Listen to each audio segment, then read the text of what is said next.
Hi, and welcome back. You've stumbled into Postscript, our monthly interview program coming to you from Berkeley Springs here in the Eastern Panhandle of West Virginia.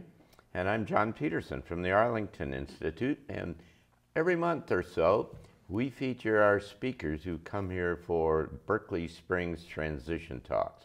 And they come from all over the world, all with provocative and interesting kind of points of view and information about what's happening in the writ large across the whole kind of planet and throughout humanity in this giant kind of transition that we're going through that's going to turn into a whole new world. And our guest today in the second segment is Dr. Penny Kelly, who has been with us a number of times before, and we're pleased to have you back with us, Penny.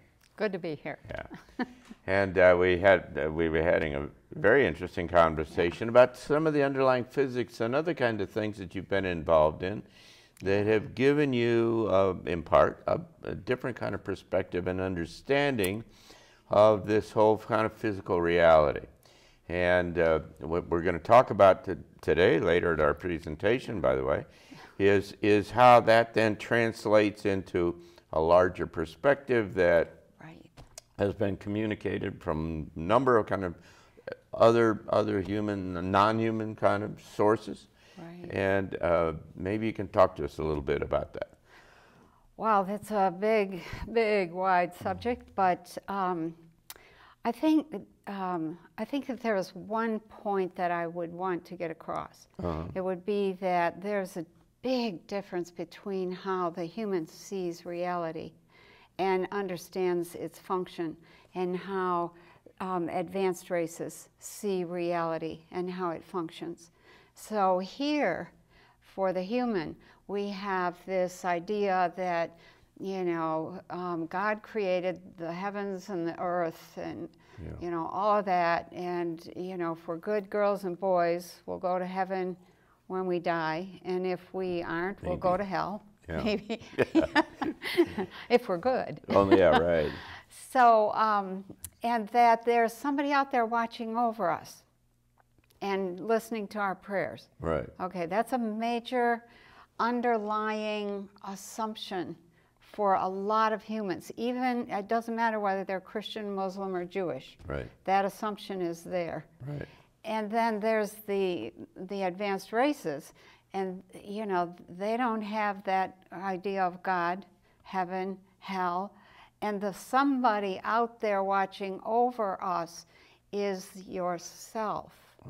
It's your consciousness that is fully awakened and fully aware and in its own power. And that's, you know, I can see, you know, why some people, I mean, there's some other factors as well, but I can see why people have said, no, people couldn't handle it.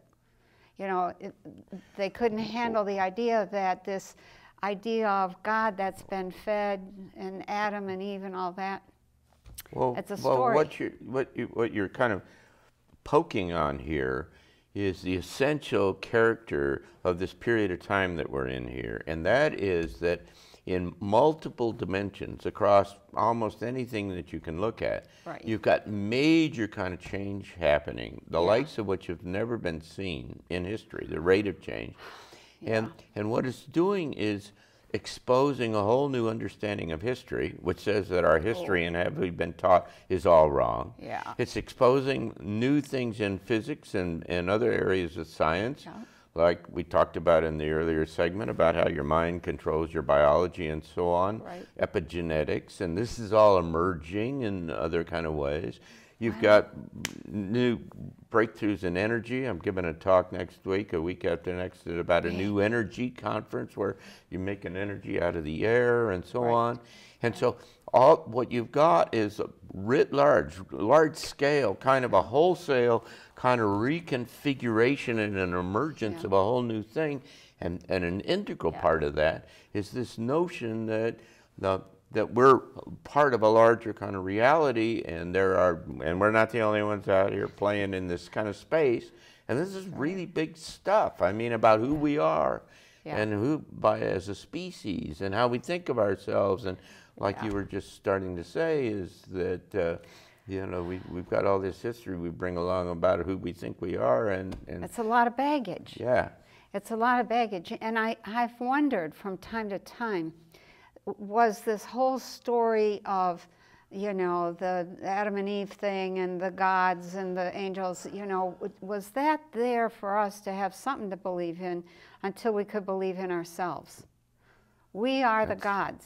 That's the nice. gods that you hear about, read about in the Sumerian literature, you know, those were just highly advanced people. Whether they were highly advanced humans at some point, I doubt it, but you know, because there have been so many races here and over hundreds of thousands of years. We don't just go back to the Sumerian. You know, we've got stuff from 800,000 and 400 million years ago. How do you explain that? Highly advanced technology stuck in volcanic rock. Right. Obviously, you know, the volcano blew up and swallowed something, which, you know, when the car in Hawaii got surrounded by lava a couple weeks ago, I thought, oh, they're going to find that car in that rock, you know, Someday. 400 million years from now and say, oh, did we have advanced people? And that was us. Yeah, right. So we have to, you're right, we have to begin getting a grip on what's being offered to us. And what's being offered is new energy, new history, new medicine, new ways of feeding. You know, you look at those ETs and you think, wow, somebody needs to put some meat on their bones. Nobody ever fed them. Well, they don't eat food. We eat food to get the frequency in the food. And when you figure out how to get the frequency directly, you don't need the food. Right. And when you don't need the food, then a lot of this organ stuff really becomes unnecessary, and it starts to kind of shrink and go away. And so you have a very small nose and a very small mouth, and you know, and you have a very small stomach, and pretty soon you can't birth children anymore. When you can't birth children anymore, you have to have a genetics program. You have to have a hybrid program. And you know, people, when I say people, I mean advanced races, come here because they're not willing to give up their advanced knowledge of science and the universe and how everything works in order to have the kind of vigor that we humans have, and we are vigorous. We're sassy little buggers. So, you know, they love that. And then, you know, and here we are thinking we're king of the mountain, and we really don't know squat about the bigger picture. And when I say we don't know squat, what I mean is the, you know, the masses. There are groups here that are way beyond where the average human is. Well, what's becoming clear now from multiple sources is that that this kind of the discussion about the life somewhere else is not just weirdo tin hat kind of people, although it does include those. Okay. That this is really serious stuff. I mean, the U.S. government has spent millions of dollars trying to understand the physics and what's going on in terms of the stuff they've been seeing, and they've got hundreds and hundreds of case studies of, you know, jets chasing craft that they can't make any sense out of and do things that our physics does not explain. And on top of that, then you've got broad-based across the whole every culture across all of these anecdotal with high resolution and a lot of detail about interactions with other beings from somewhere else. And so what's becoming clear is that we live in this environment that is multidimensional, and that the three dimensions that we understand are only just a piece of the big spectrum, and that there are other entities and there's life that has the ability, because they've been around for a long time, right, and they developed this, that whether it's personal technology or other kind of technology, that they can move in and out and they can influence us and affect us I mean, And that's all done with consciousness. that's all done, yeah. You have to develop your consciousness if you're going to get to that point where you can manipulate your own fields to do what you need to do. There's this whole culture, Bob Monroe, you know, and the whole... From the Monroe Institute Right. down in Virginia. Yeah, he got this whole thing going about out-of-body experiences and, you know, playing around with that kind of thing.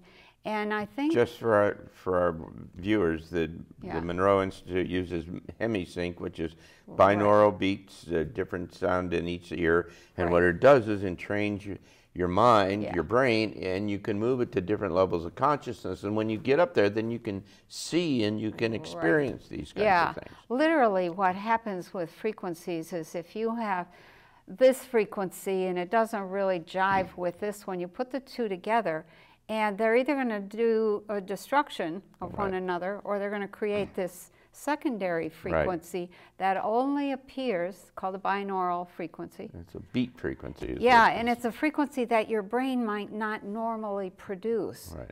And so what happens is when you experiment with these frequencies that your brain might not ordinarily produce is that you can see and hear in other dimensions. Right.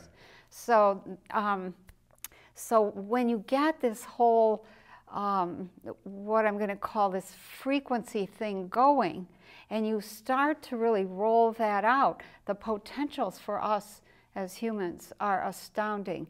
And one of the biggest things is we have to take responsibility. We have to take responsibility for what we are. Consciousness is the basis of all of that. Everything is conscious. So what does that mean, take responsibility? I mean, that means that you become, this is going to sound really bad, you become the god or the goddess who is saying, this is what I'm going to create, this is what I'm going to experience, this is what I'm going to stand for. Right now, the masses, a lot of the masses, are waiting to be told what to do. They don't have any inner authority. Yeah, I understand. It reminds me that about 3 weeks ago there was a new scientific paper that just came out from some mainline kind of physicists who were arguing that this whole reality only exists when we think about it, and that we generate, essentially it is non-existent until we manufacture it from our consciousness. This is mainline kind of physics and where it's coming out. And so what you're saying is that because that's the way it works, then we are de facto responsible for what we produce. You still have to live it. You Well, know? you got, yeah. You have to live. So let me take that whole concept. So if you've been able, let's just put it this way, I've been able to be in 2 places at once, or 3 places. Okay, so that's a first-hand experience of what is known scientifically as superposition. Right. What you understand is that the out-of-body experience is simply a displacement of consciousness. You're not really going anywhere.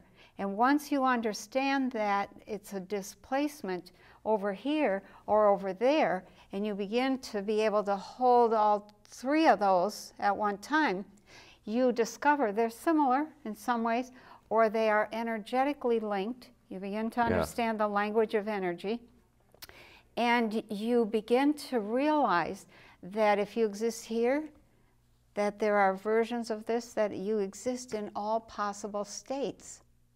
And that is something that I think we, or I should say, the advanced races take advantage of. Because in each superposition state, there's a detail or 2 that's different. So yeah, but it's easy to understand the basic concept because every time we build an image in our mind, if I say to you, go to the beach and visualize what the beach is like, what you've done is moved your consciousness up, and right? Bingo. And what you're just now saying is an advanced kind of controlled or more specific way of doing that. Right, yes. And so let me just ask this question to those out there that might be listening. Have you ever had a dream in the night, in bed, waked up in the morning, started through your day, and halfway through the day have this feeling that you're still in that dream? It's because you are. You're still in that. You are creating realities, and if you're not in this one, paying attention here, dealing with, you know, the dog and the dishes and the, you know, the telephone, all that, you're going to be somewhere where you're dealing with a reality. If this one's boring, you won't stay here. You won't have your main portion of your attention here. You'll live in this fantasy over here. We call it a fantasy, but it's really... Or daydreaming or whatever. Yeah, it's really you superpositioning yourself someplace else that's a little more interesting. I mean, So- this is a very interesting kind of notion, because what Yeah. what we've all assumed, for whatever reason, however we've been taught and so on, is that all Yes. these ideas and these pictures and things and ideas and stuff that are in our mind are all kind of superfluous Right. to the real reality, which is the stuff that we see right here. Right. And what you're essentially saying is that it's all, That's and, right. and we can, and that kind of stuff is almost as real as this kind of stuff. That's right, it is. And here's another factor. So you have this consciousness, okay? You can put your consciousness in any place you want to put it. Yeah. And most people are focused in their, you know, Yeah. 3D life. But once you get to the point that you can put that anywhere and you begin experimenting and exploring that, you begin to see the possibilities. You begin to understand reality differently. And you begin to realize that no matter where you go, you're going to make a body within Really? moments. Really? Yes. Wherever you put your consciousness, a body forms. Huh. That is part of the law of consciousness, if you will. And, you know, you've had dreams in which you're, you know, you've got a body most of the time. You have full experiences as if you were alive and well in that dream state with that body. And, you know, the body may shift and morph, you know, over the course of your life. But you have a body wherever you go. So when you die... It may not be explicit. I mean, I've been in workshops where you've worked and you've been with me, where we get into our heart and you see the world from the perspective of the inside of your heart. Yep. And I don't think of myself as a little guy down there that's walking around or something. Right. Yeah. You take your perception and you build what, you know, depending on where you've displaced your consciousness to, you build a body that's appropriate for that setting. Okay. Whatever that is. Okay. And have you ever had a dream of that you were an animal, a full-blown animal? No. Okay. That's weird. I have, and I have a number of students who have had, you know, like amazing experiences, so real, of either flying or climbing. I fly all the time. Yeah, well, Yeah, but you got airplanes. So the whole thing, I think, that really needs to be grasped is that consciousness is the core of everything. Plasma is a form of consciousness, period. And plasma in the lab responded directly to consciousness. And this is in an inorganic form of matter, still conscious and still responding. Right. Still, and that's showing up on the chart recorder. So, you know, we have to get past our kindergarten ideas of consciousness. That's So now really you've had important. experiences with this larger reality from, you know, a number of different kind of angles. And how would an ET, from your understanding, kind of see this how this all works? How what all works? Our reality. I mean, we're sitting here in this narrow band of... Okay, yeah. It comes down to first they see that everything is mind.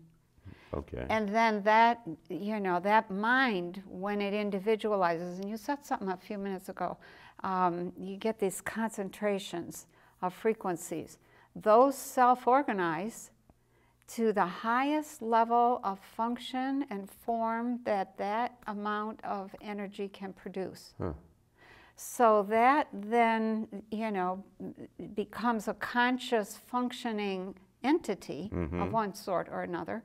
And then that begins to intelligently communicate with everything else. And then, you know, in order to maintain the form, the function and the form, you have this series of what I call instinctive thought that maintains that form. And that if you have a bunch of particles that are acting as in a singular consciousness, and they have intelligence, and they are maintained by this thought, then you have a plasma that forms. And so that's how the ET sees the spectrum of creation, if you will. You've just described the way to heal yourself. Right. Because if you change your mind and you change the idea of the form of what you are, and then the biology has to change, which is what So I tell people, don't wait until 3 weeks before you're in the grave. Start changing now, and it changes everything about you. It's amazing. I mean, it's a wild and crazy idea, but there's a real science underneath this, if that's what you need to convince you about the whole thing. But yes, there is. There are a lot of people, some of whom are friends of mine, who just never get sick and feel really good about who they are and where they're going and so on. And that's not just some it's not accidental. Random thing that just happens. There's a chain of kind of relationships and forces and influences. Thought is the maintenance aspect of a pattern. You're a humanoid pattern. Right. This is a cup pattern. I know. You know, a dog is a dog pattern. Which is why, by the way, if you cut off your finger, then in theory, ultimately, you can regrow the thing, because there's an energy pattern that says that your finger is supposed to go that long and not that long. That's right. It's in the pattern. Yeah. And that pattern is intelligent. And that pattern is an idea, is a thought, is a concept. Yeah. Yeah, we don't... It's like 3D manufacturing on a giant level. Yes, it is. Absolutely. Right. Yeah, and we're coming to that point where we're going to learn, we already have, some groups have already learned, but we're going to be able to manufacture whatever we want out of thin air, which then leaves us free to not be tethered to the planet. Wow. Space becomes our base. We have to make that leap if we're going to join the galactic community. I see, just because they're out there, right? Well, because there's limited resources on a planet. There's no limitations in space. Yeah, but if you can make all this stuff up, then I don't need the resources or whatever. Right. Well, if you need water, you need water, you know. Maybe you don't Why not synthesize the frequencies and have water appear? There you go. So then I don't need it. Right. Lakes and wells and things. I mean, there's certain worlds. The Earth is an amazing little world. It's amazing. This is an integrative world, and that means that everything feeds everything else. Right, it's a big system, yeah. Yeah, it's very complex. It's treasured. And I think, I forget what her name was, years ago, channeling some Pleiadian thing, and she made this comment, the Earth is a living library. And I was like, Barbara Marciniak, probably. Barbara Marciniak. And I thought that's absolutely what it is. And it is also a vacation spot for many of the advanced races who come from very different environments that are hot and dry or frozen, and they're not affected by that.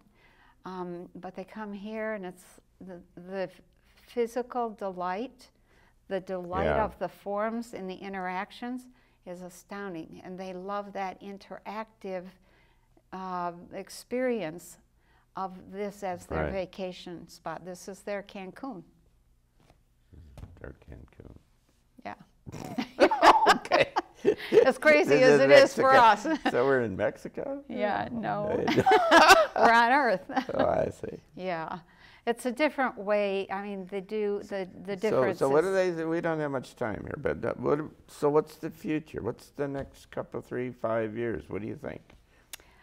I think that the federal government we have is going to shrink quite a bit. Okay, because it's collapsing, right? Well, yeah. I mean, there's a huge sting going on. Right. So let's say that plays out. out of that comes this amazing wave of new technology and new energies and new forms of money and new forms of medicine and new forms of food and new forms of education and new forms of relationship and new reasons for being. A new world and a new human is going to come out of it. That's right.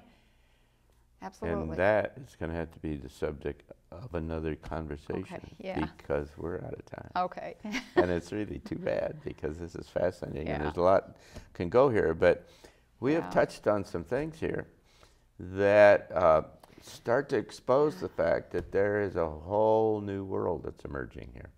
And like I say, a new human being. We're into a new area of space, for instance, where there's energy coming from the sun and the center of the galaxy that's affecting our DNA and changing it. And mainline geneticists are now saying that a new species is emerging. So this is a big deal, and it's really fascinating to start to get our hands around it, and coming from different kind of directions, and to try to make sense of it. So I hope you'll come back. You can do this with us in person at Berkeley Springs Transition Talks, which we have on Saturday afternoons here in Berkeley Springs, West Virginia.